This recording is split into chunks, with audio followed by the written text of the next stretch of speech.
This is my journey. Inspired one story at a time, a library of leaders was created. It began as a journey to learn. As time went on, it began to grow.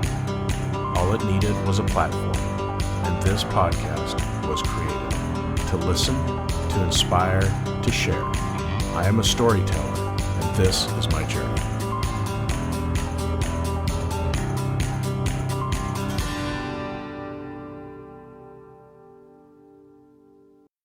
Welcome to another episode of Profiles in Leadership. I'm your host, Steve Anderson, and this episode is brought to you by Silna Health. That's S-I-L-N-A, the premium front-end RCM company that leverages technology with a team of onshore insurance experts to handle benefit checks, eligibility checks, and prior authorizations. Finally, a vendor that you can trust, like a full-time employee that scales with your business. Just mention the Profiles in Leadership podcast to receive a free trial. Welcome to another episode of Profiles in Leadership. I'm your host, Steve Anderson, and today our guest is Dan J. Berger, who is an Israeli-American entrepreneur, author, and community builder dedicated to fostering connection and belonging. His book, The Quest, The Definitive Guide to Finding Belonging, cements his place as a thought leader on this essential human need. As the founder of Social Tables, an award-winning event design software company, which was acquired by Blackstone-owned Savent for $100 million, Dan has revolutionized the events industry, helping people connect at scale. He is the recipient of multiple awards, including the Pacesetter Award from the Events Industry Council, and he now leads Assemble Hospitality Group, which is reimagining corporate retreats to cultivate belonging and transform team dynamics. He is an avid community builder. Dan founded the Idaho Israel Alliance, a nonprofit that is combating antisemitism in the wake of the October 7th attacks in Israel.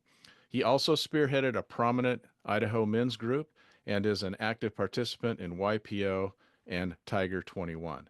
He holds an MBA from Georgetown University and lives in Boise, Idaho with his wife and daughter. So Dan, welcome to the program. It's great to have you on today. Thank you. Great to finally connect. So give us a little context. You have an interesting story. You outline it in the book, which I enjoyed reading about. But just for our listeners today, you came to this country as an immigrant, and so just kind of tell us, your story, where you grew up, how you came here, and how you ended up in, of all places, Boise, Idaho. Sure. So I'll start with the last part first. I ended up in Boise, Idaho because I did a road trip during COVID. And basically, me and a bunch of friends just got lost in the United States as COVID was, making its rounds. Yeah. We were sitting around getting sick of lockdown. So we said, let's take a trip down to Florida. No, it was supposed to be 2 weeks, ended up being 4 months. And we covered Wow. 15,000 miles across the United States. That's And amazing. yeah, on the way to Bozeman, it was kind of like wrapping up. I was getting sick of everyone in the car, and we made a left to Boise. And I was like, you know what? I have time. I have resources. What if I just moved to Boise, Idaho, and said, F it? Because I was in the East Coast, and I kind of thought maybe a different lifestyle might suffice. And it sure enough did. 5 years later, I can say that with the benefit of hindsight. As it relates to the topic of belonging and the Boise story to me kind of um, encapsulates that. Um, Belonging is a lifelong journey, and it's constantly kind of being edited by each of us. But for me, it was really hard because I was adopted.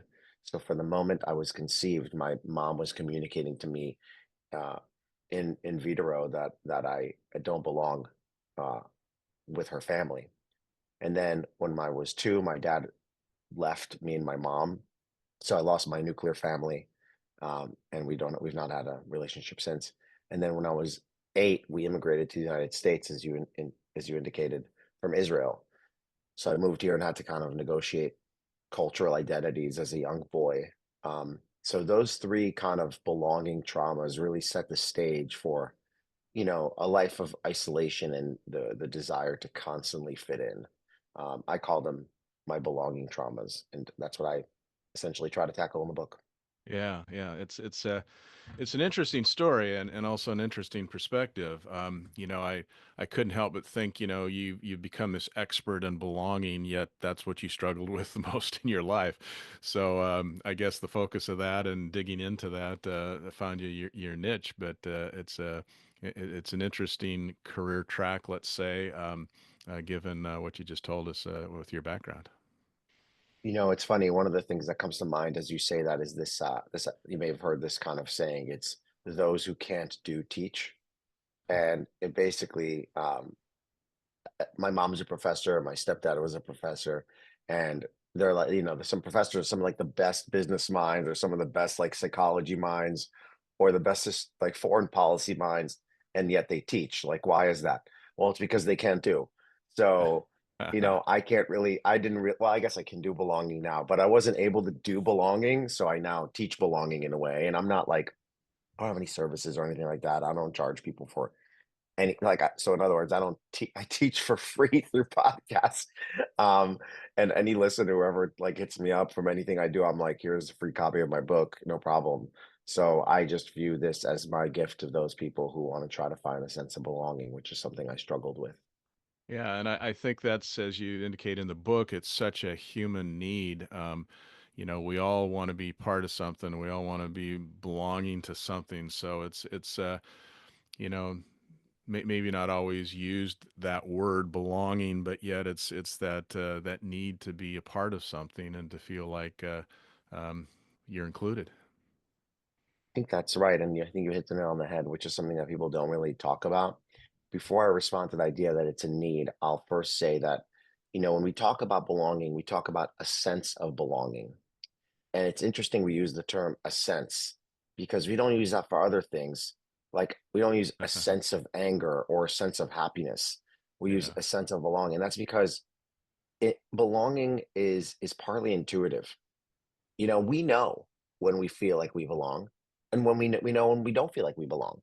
We know when someone appears to feel like they belong, and when someone doesn't seem to belong. It's intuitive.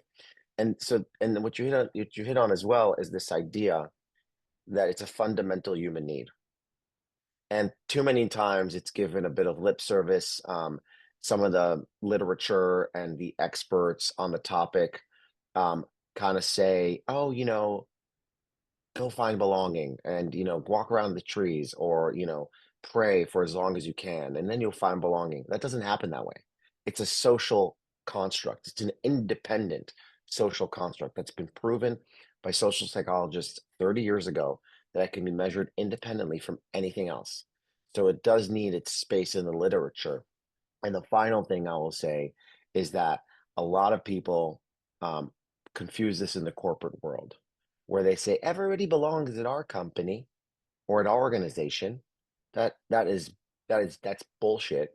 And employees are smart enough to see past that, and they will therefore most likely consider your messaging as disingenuous.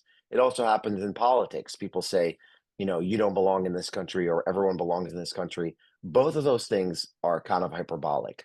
So again, it's about belonging is not everybody belongs everywhere, but people belong somewhere. Yeah, absolutely. And I couldn't help when reading the book and hearing your story that, I mean, here you're talking about isolation and belonging, and you're very vulnerable and share your own life experience and expose yourself that way. And then you end up in Boise, which, I'm from the Pacific Northwest, so I know that there's not a lot of probably Jewish community there, and it's kind of I guess I got to thinking, why would you end up in Boise if you're looking for belonging? Yeah, well, that's because belonging and identity are often confused. Identity can be used to inform some of our belonging paths, but it should not decide exactly where we belong. I'll tell you very directly, as a young boy in the United States, as an Israeli boy, I did not really feel like I belonged with American Jews. Just because we're both Jewish, and just because 45% of the Jewish population in the world lives in the United States, it doesn't mean that I belong with American Jews. that has changed over time as I've more Americanized and embraced Judaism. But early on, I did not feel a sense of belonging with American Jews when I was younger. In fact, I kind of stayed away from them. Quite frankly, I was like, we're not the same. So, belonging goes beyond identity. However, as I talk about in the book, I think about belonging as a fuel tank. And unlike other fuel tanks, this fuel tank takes all kinds of fuels. So it's as if your car's fuel tank would take ethanol and solar and wind and all kinds of, you know, um, and diesel. And then, so the same thing as your belonging tank, it takes all kinds of fuels, all kinds of belonging fuels. And one of them, it may be, being part of the Jewish community, but it's not 100% of my fuel tank. And Yeah. maybe it's 5%, maybe it's 10%.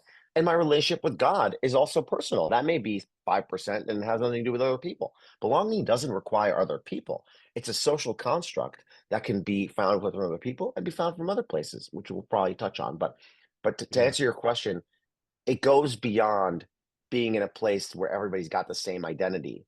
Um, and I think that's actually part of the problem today is this kind of like sorting, what people call sorting is people go and they self-sort to where they kind of think they belong. But Yeah. actually, like this happens in Idaho all the time. We get like super right-wing Californians moving to Idaho and they're like, oh, I probably belong here. And actually they don't because they're way too crazy for Idaho most of the time. That's interesting. In the book, you also say that, places where employees feel, that they belong is different than being told that you belong. And you mentioned that when we first started. So uh, there's so much being talked about right now about DEI strategies or philosophies in businesses. So tell us, what's the difference between DEI and belonging? Yeah, great question. So let me try to answer it with a soundbite and then we can dive in. The soundbite is DEI is smart corporate strategy. Belonging is smart corporate culture. So DEI gives you KPIs to see how you're doing when it comes to inclusivity. Belonging gives you KPIs to see how you're doing with talent.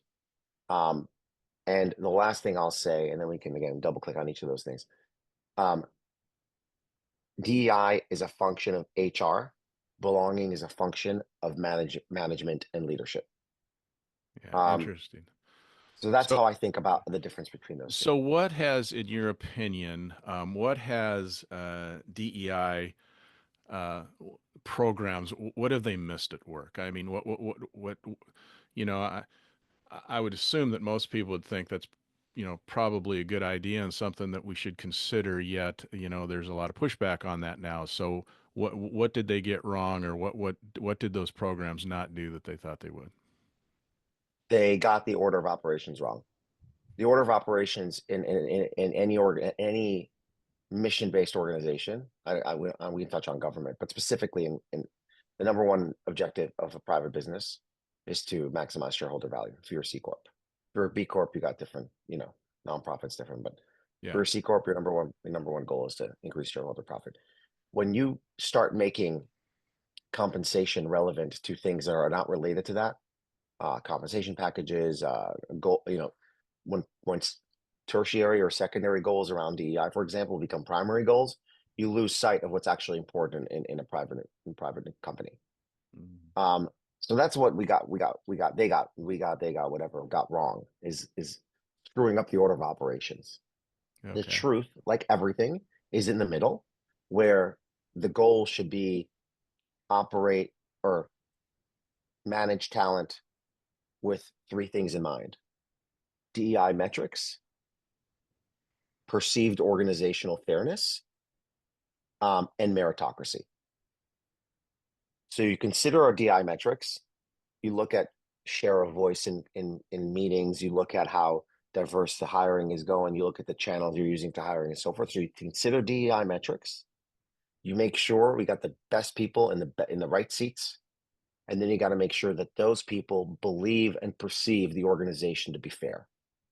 Those three things work in concert to create a culture of belonging, which directly influences organizational success. It's interesting you said that the truth is always in the middle. Right now in this country, we're so polarized. It's just Yes. crazy polarized. And do you think that's because of this? What came first, the polarization and not feeling like you belong to a certain group, or are we polarized because people didn't feel like they belonged, so they created these stronger belonging camps, whatever you want to call it? Okay, so Steve, we only have this podcast is an hour or 24 hours, just to remind me. Yeah, it's only an Um, hour, but it's a big yeah, yeah. topic for sure. So, look, I think where we can answer that question is studying what David Brooks talks about in his book Second Mountain, where he describes the difference between tribes and communities. He talks about how tribes have a shared foe or shared hate, while communities have a shared passion or shared love. And I know that marketing junkies love to use the word tribe because it's their latest kind of like, you know, uh, lingo for slang term for community. But I don't like that word because when I think about the word tribe, I think about whenever you see a foreigner or you see somebody who doesn't belong in your tribe, you start shooting at them. Um, and community sometimes gets too unwieldy. And the political divide in the 2024 election is exactly what happened, where one camp was like, everybody belongs. Welcome to America. Here's the red carpet. Um, you don't have to speak the same language, whatever, whatever.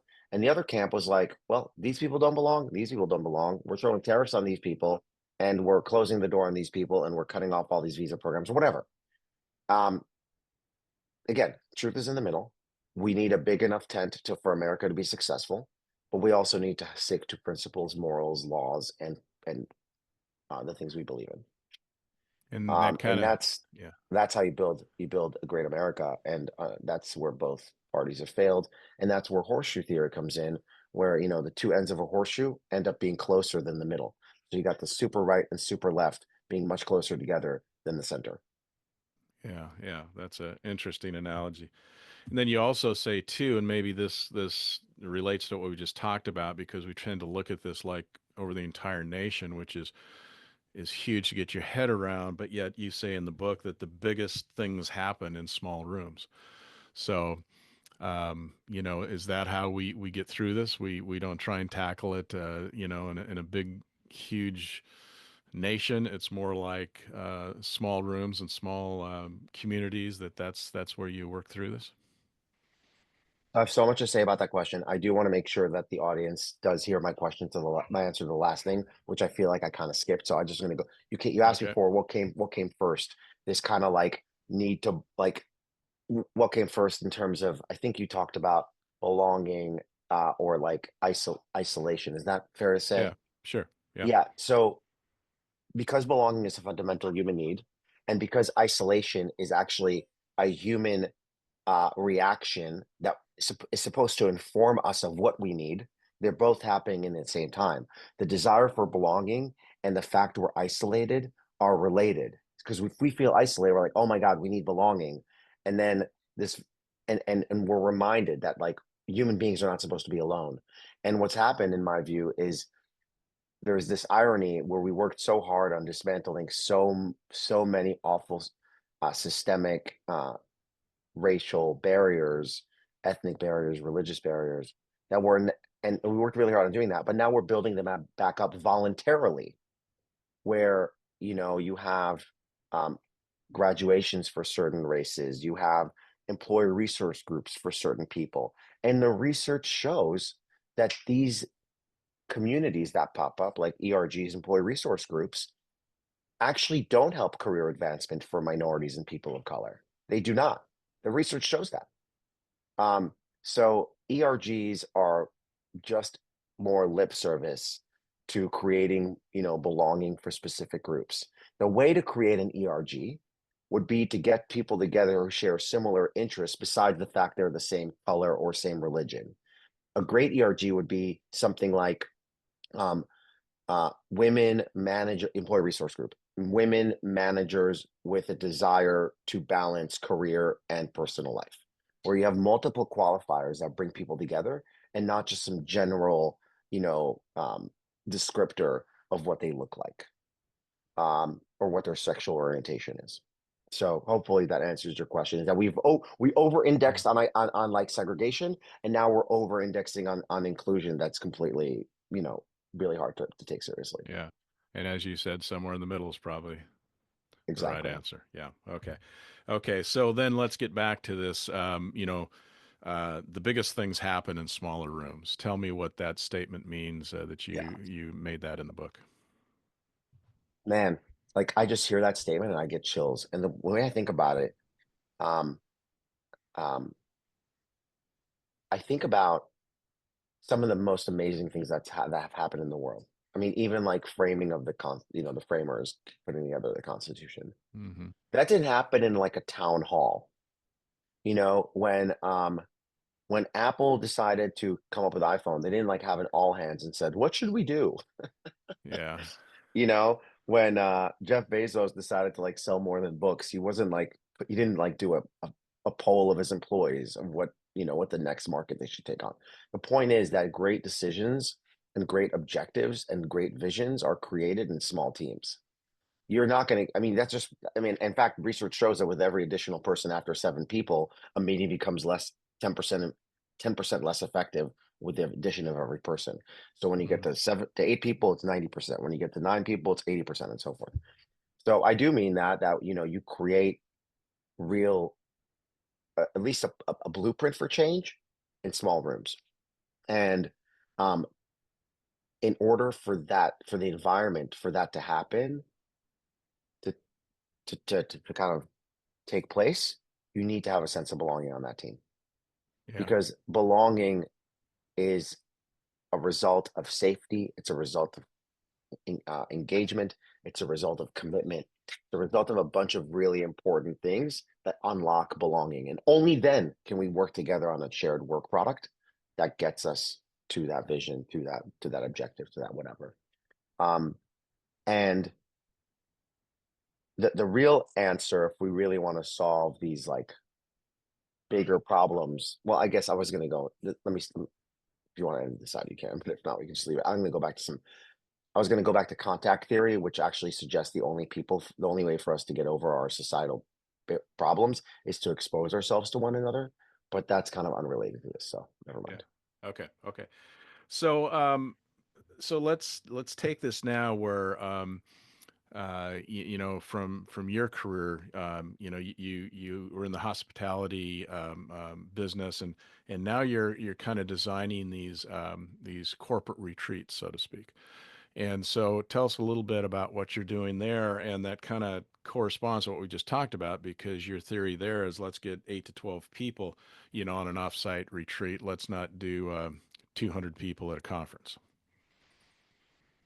Yeah. So, look, let me kind of take a step back and say I love hospitality and I love the hospitality industry. I love it because I believe hospitality is the first step to creating a culture of belonging. If you're not welcomed in a way that's warm, that's authentic, that's sincere, you can't begin to show up as yourself. If you can't take your jacket off when you walk in the room, or you can't kick your feet up when you're sitting down, you're not going to ease into whatever the team is trying to do.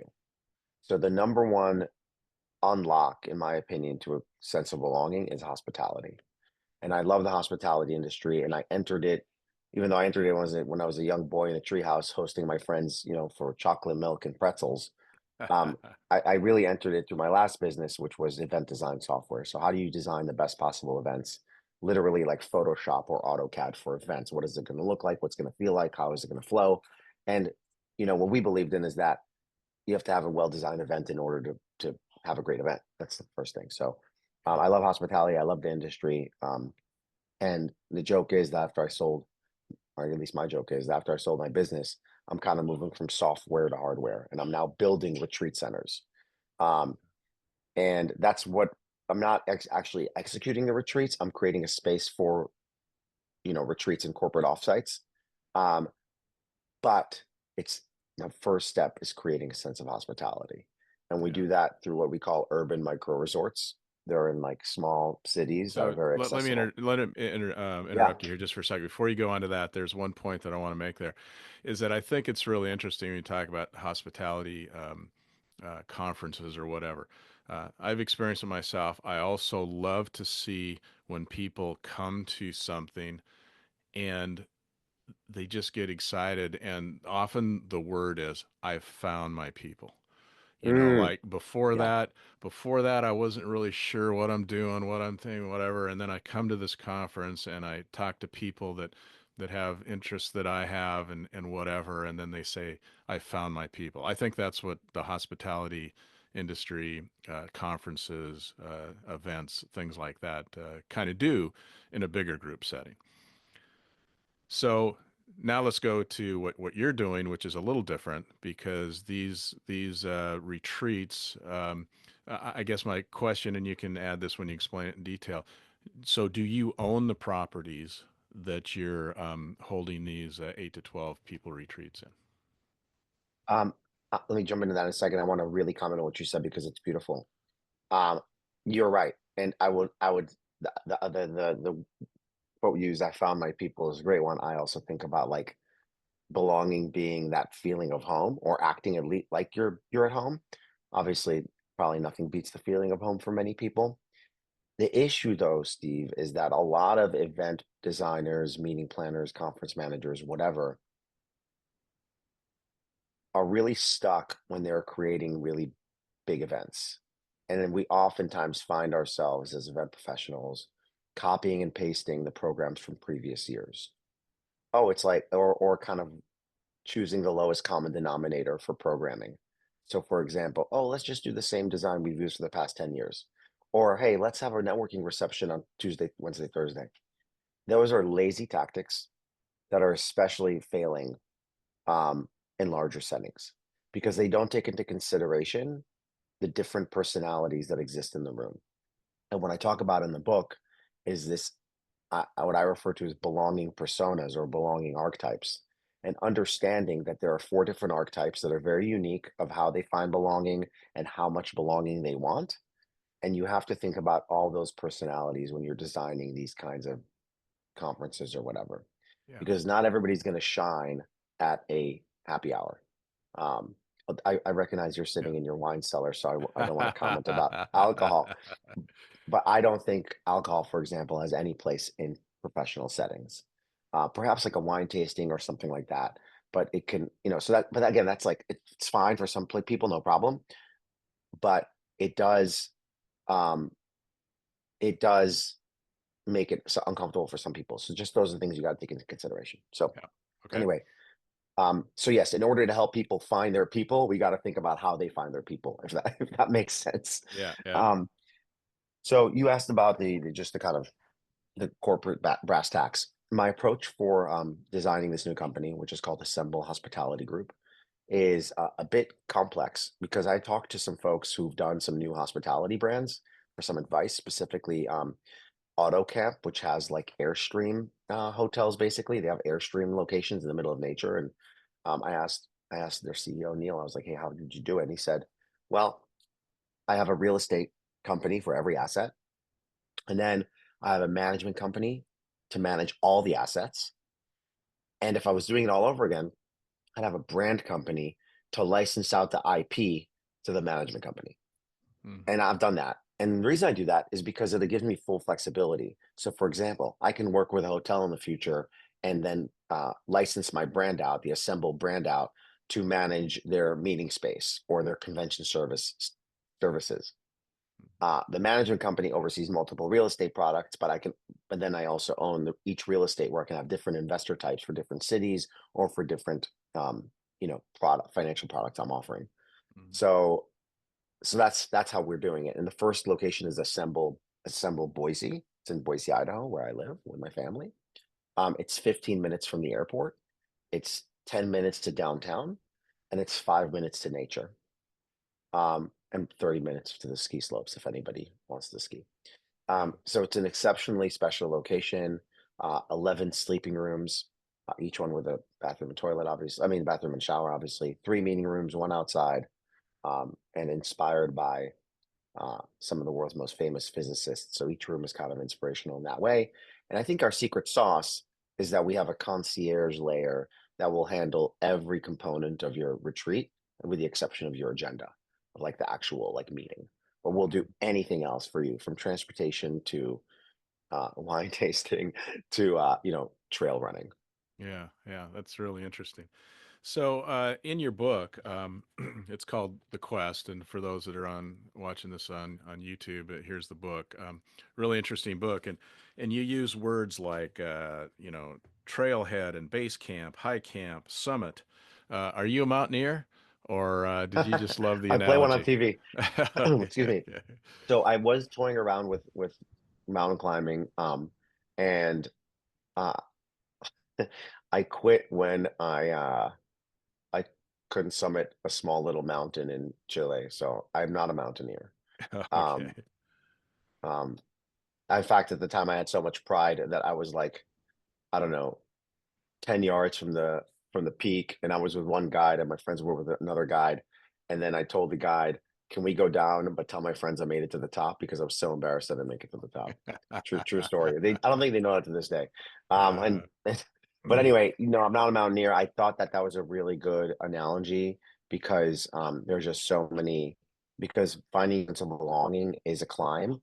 The difference between the belonging that I'm talking about, this climb and other climbs, you don't have to go to the bottom. Once you're at the top, you start seeing clearly and you have clearer and clearer days.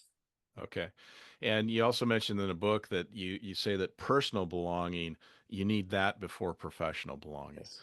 So distinguish the two, and why is the personal so important before the professional? Well, in order to share that with you, Steve, I need to kind of admit to you that for between 2011 when I started my business and 2018 when I sold it, I was, a certified workaholic like most entrepreneurs. Hmm. Um, and I didn't really have any sources of belonging outside of my workplace. So I talk about in the book the six different paths for people to find belonging. One of them is intimate relationships.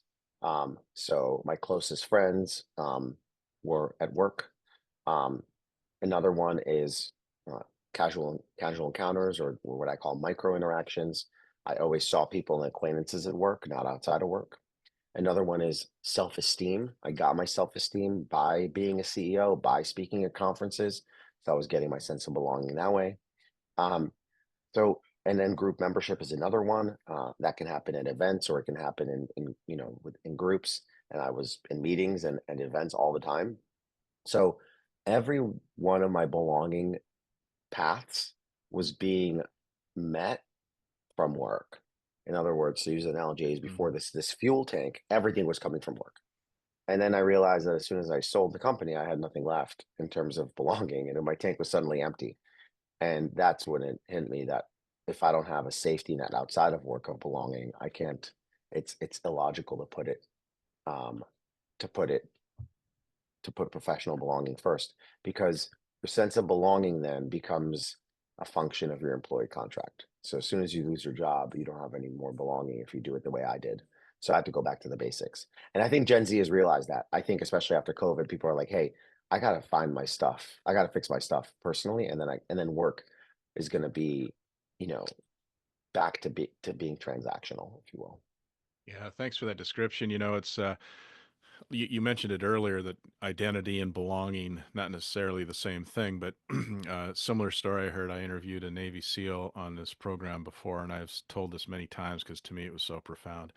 And he said that whatever your identity is, it has to be something that no one can take away from you. Because his story was all he could think about was being a Navy SEAL. His whole identity was being a Navy SEAL. He made it, he accomplished it, whatever, and then he got hurt. And he got hurt to where he couldn't continue to be a Navy SEAL. And he said he was absolutely lost for a couple of years because it was taken away from him. So Yeah. I think what you're saying is the same thing. You have to have something that you feel belonging for, or your identity is something that no matter where you're at or what you do, that's still who you are. Your case was sell the company and it goes away. So I think that's a really profound point that we need to think about. Yeah, and I think oftentimes we don't realize that those things are under our nose. Like, for Yeah. example, you and I don't know each other that well, but I can tell that you probably find part of your belonging from understanding wine and being part of that community. I imagine you can talk about wine for hours. Is that fair to say? Yes, although I'm a neophyte in it. I enjoy drinking it. I don't consider myself an expert on what it is or how it's made. Let's say that. Well, what's the nicest bottle behind you that you have? Oh gosh, got some good Brunellos. I got some Leonetti. Some I like Italian wines, so I got some Barolos and some Barbarescos. So got a I got a good You just said a bunch good of words I selection. don't know, but see, you know what you're talking. There you go. There you go. So yeah, I think that's right, and I think like a lot. But like my point is, it's under our nose, and Yeah. belonging. Scott Galloway says, and I really agree with this, is that men don't feel a sense of belonging until they have children. Yeah. Um, and and it aligns quite well with a couple things. First of all, um, while Maslow came up with his hierarchy of needs in 1943, revised it in the 60s, it was actually revised by modern science academics who actually did research. He didn't do any research. He used an intuition and his friends as his and his buddies to come up with his hierarchy of needs. But researchers out of the University of Arizona redid the hierarchy of needs. And while they used some of his components at the bottom, they redid the top with uh, parenting at the top, mate retention below that, and mate acquisition below that.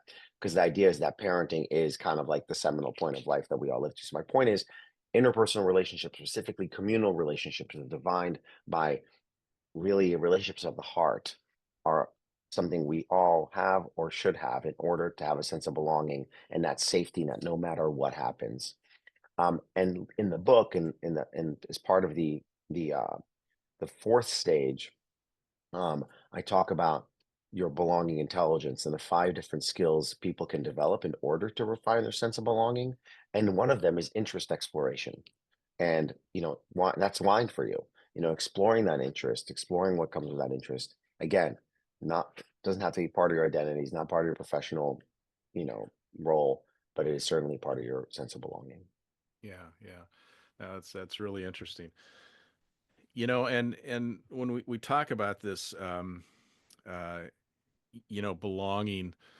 Um, I'm a storyteller and I love stories. So, not that this is a joyful story, but it's a story in the book that I think had a profound effect on you. So, tell us a little bit about this story of how you were rejected from the choir in elementary school and what a profound effect that had. You read that story and you think, Mm. what was the guy thinking? But anyway, tell the story and it scarred you.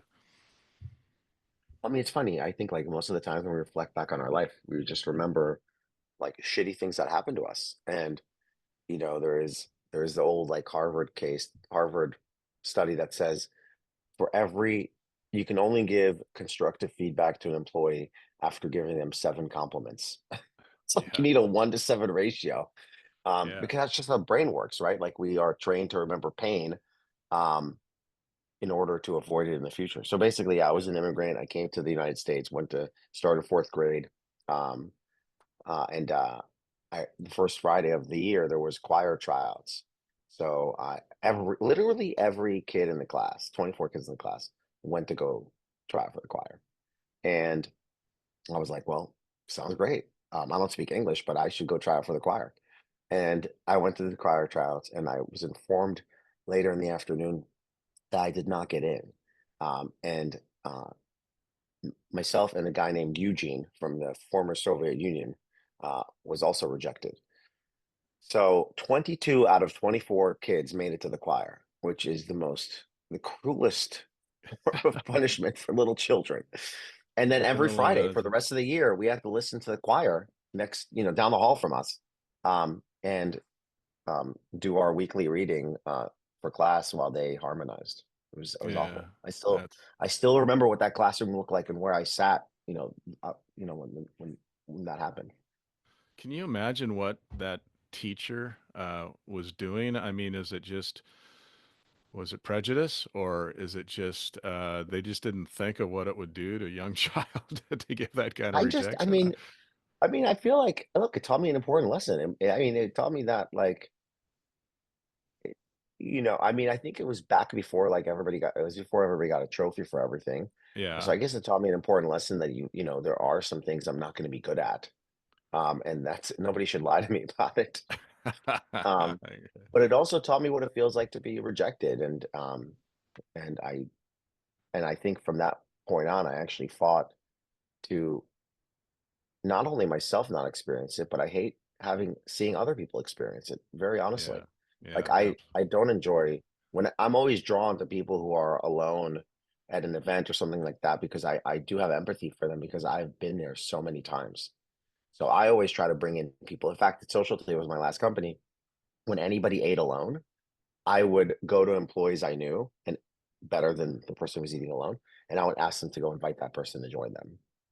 Now, in retrospect, I'm like, well, wait a second, that wasn't necessarily smart because some people maybe want to be alone.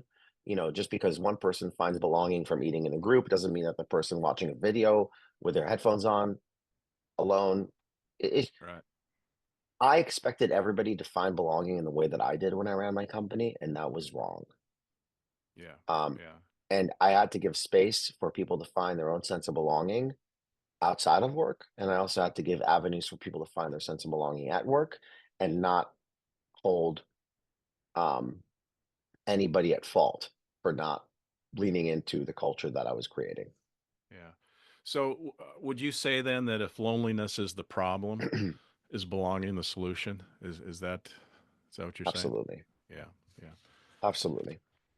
And So, loneliness is the problem. I mean, Vivek Murthy talks about this in every single Surgeon General warnings he put out in the last 4 years. In fact, is when he left the White House as Biden's Surgeon General, he wrote an entire report and recommendations of what to do to address our loneliness epidemic, which is impacting, you know, young men the most, but impacting most young folks and older folks too. Um, there is a lot of isolation, and nobody knows what to do about it. And we're not talking about it, and that's creating more deaths of despair than ever before. Whether that's uh, liver disease, through overdose, through suicide, through drug use. I mean, it's happening all around us, and nobody's talking about it, and or in your nobody's doing anything about it.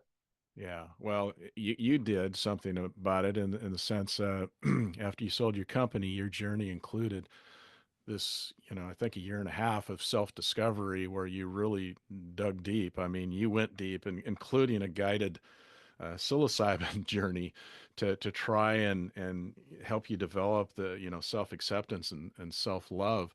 Um, you really worked at it. You feel like you went way down the path. So when you look back on that, probably not for everybody, but what was your takeaway from going that deep? So first of all, you hit the nail on the head. I think that the only way to fix our country's belonging crisis, what I call belonging crisis, it's isolation epidemic, loneliness epidemic, whatever you want to call it, but I call it belonging crisis, is for each person to take on their own belonging journey. And that means different things for different people. For each person to understand what, and I get this is the case I had on my book. What's your belonging personality? How do you find the sense of belonging? There's a very quick quiz you can take. Anybody can take it on belongingquest.com. And I tell you what to do. Finding out your belongings, personality, understanding what your current fuel tank looks like, understanding the different paths to finding belonging, and then choosing the right paths based off of what works for your personality. And I have different kind of like little tests to figure out which paths work for you, which don't. But it's really that simple. Um, and I for some listeners who may know Brian Johnson, the don't die guy, he like basically does 1,000 things to not die from like going to sleep at the same time at 8:30 to like the workouts and the vitamins and whatever. What he does for health and anti-aging, I've done for belonging. So Yeah. I joined every group possible. I did I I joined every group possible. I did every type of like medicinal journey. I moved to a different place. I like dated intentionally. I did all these things to find belong. I played around with my friend groups and decided who's for me, who's not. I did all these things um, so that other people can have a guide on how to do it. Um, and I think that's the difference. It's like everybody thinks that belonging is going to come from above. It's going to like a leader is going to figure it out and fix it for the Yeah. country. Corporations are going to, adopt its belonging mindset. That's not happening. We're all responsible for our own sense of belonging, and we got to take a thoughtful and deliberate journey to find it. And for me, the number one thing that I did to answer your question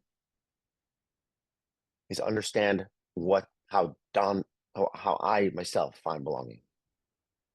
And once I knew that, I could just double down on that. And the way I do it is by finding a partner that is my best friend. It's finding a group of men that I can rely on and get support from. It's being of service to other people. It's connecting with God as I know him in my Jewish tradition. It's being part of a 12-step program for my addiction recovery. And it's part of bringing people together through my business. That's how I find belonging. But I did all these things to figure that out.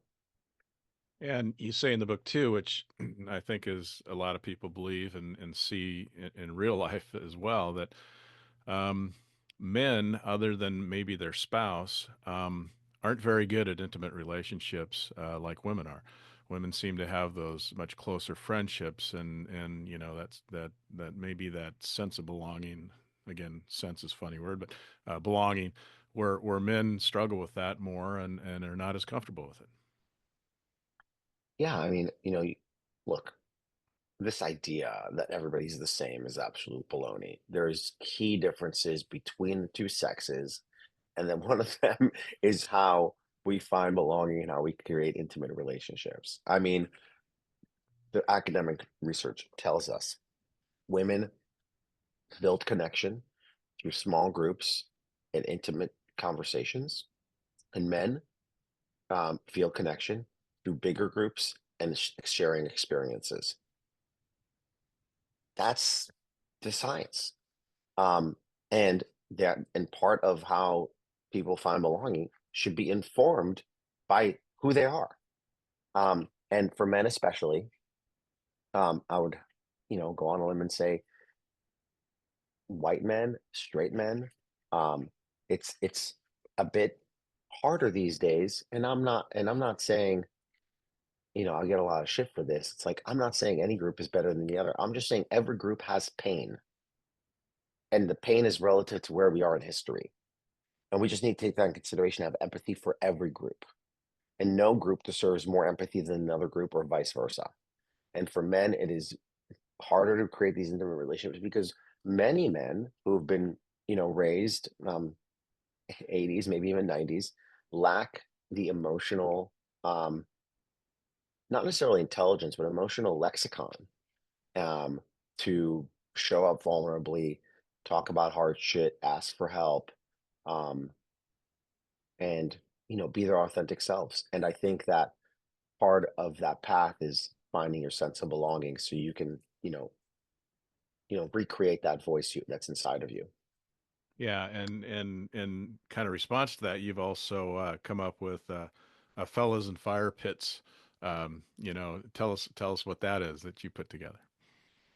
Yeah, I mean, this is another path to finding belonging. I recommend it in my book and tell people how to do it. And if anybody hits me up, I can send them my entire like presentation on this. But basically, I moved to Idaho and I didn't know anybody from Adam, so I decided to, and I had a bunch of coffees with a bunch of different people I met, and I said, well, these people are pretty cool. Why don't I get them all together? So I decided to create a men's group. It was my intuition telling me to do it, but now it's kind of trendy. This is 5 years ago. I started a men's group in my backyard for like entrepreneurial guys, and we met once a month, and we just we have a little icebreaker. We have a very specific structure of how the evening unfurls. um, Most of us don't drink, but drinking is optional. Excuse me.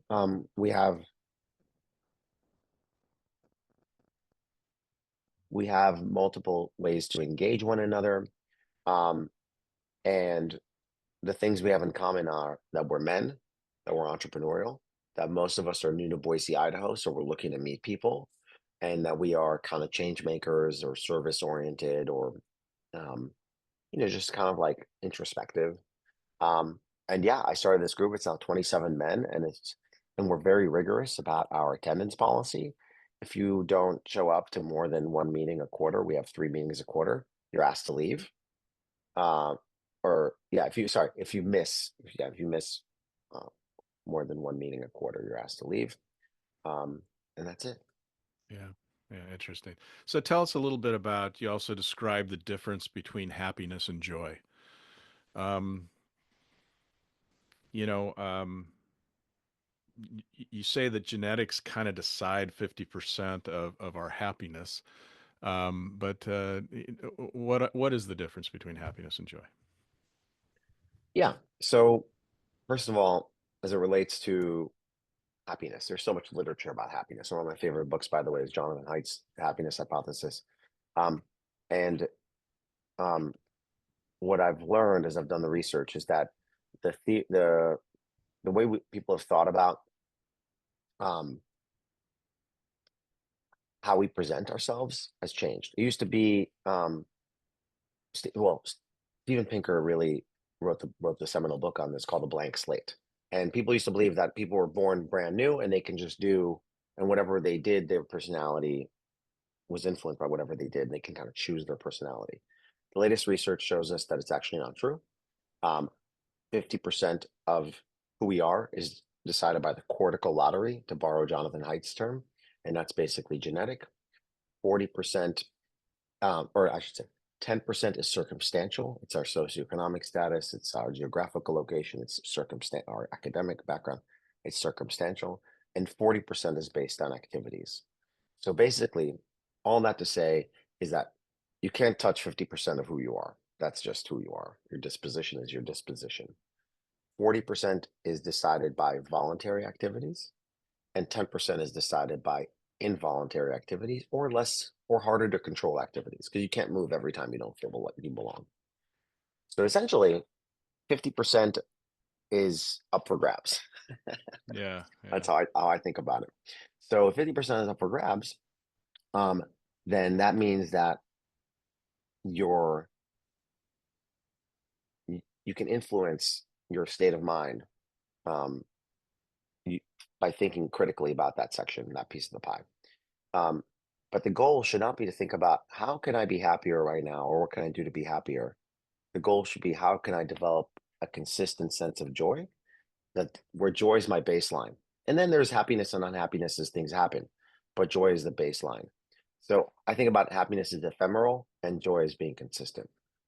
yeah, yeah. That's great. Well, Dan, in anticipation of our discussion today, is there anything that I haven't asked you that you want to be sure and get into the program?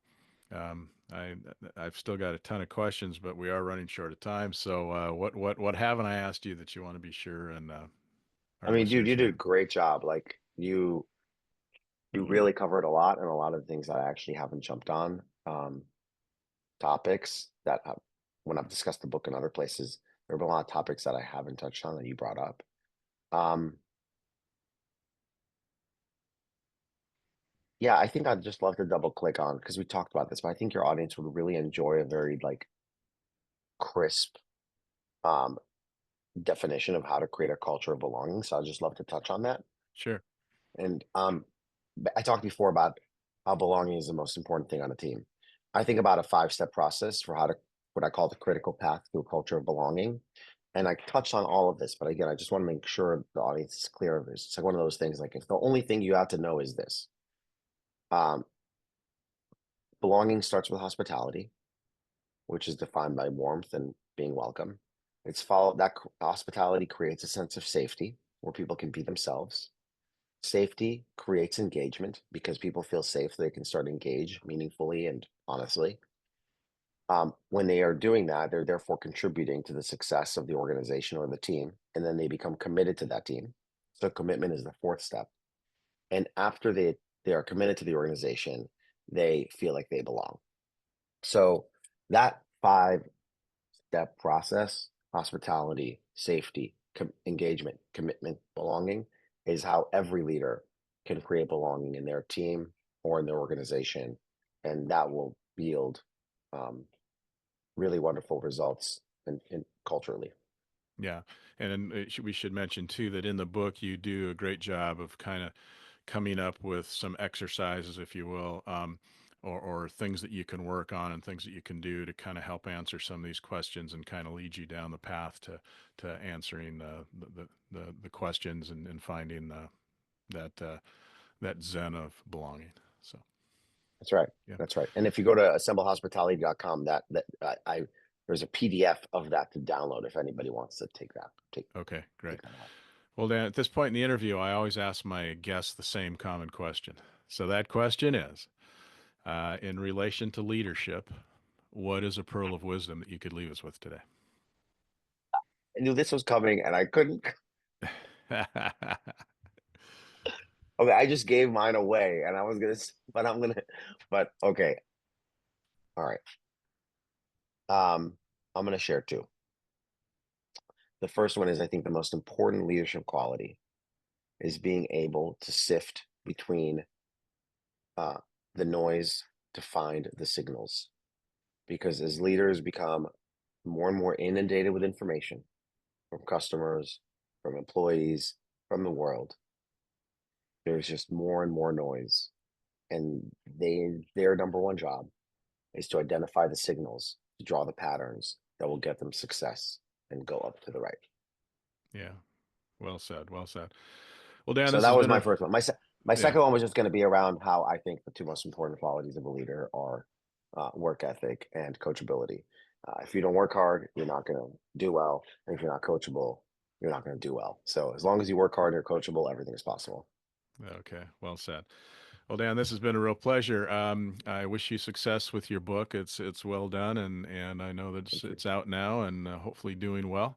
And for those that want to read it, it's a good read. So appreciate your time today. I learned a lot, and thanks for sharing with us some of your tough and vulnerable stories that help us all learn, and that's what it's about. So thank you for doing that. This was awesome. You were wonderful. Thank you. Okay. Well, take care, and hopefully I'll see you down the road somewhere. Thanks, Steve. Okay. Bye bye. Thank you for listening to another episode of Profiles in Leadership.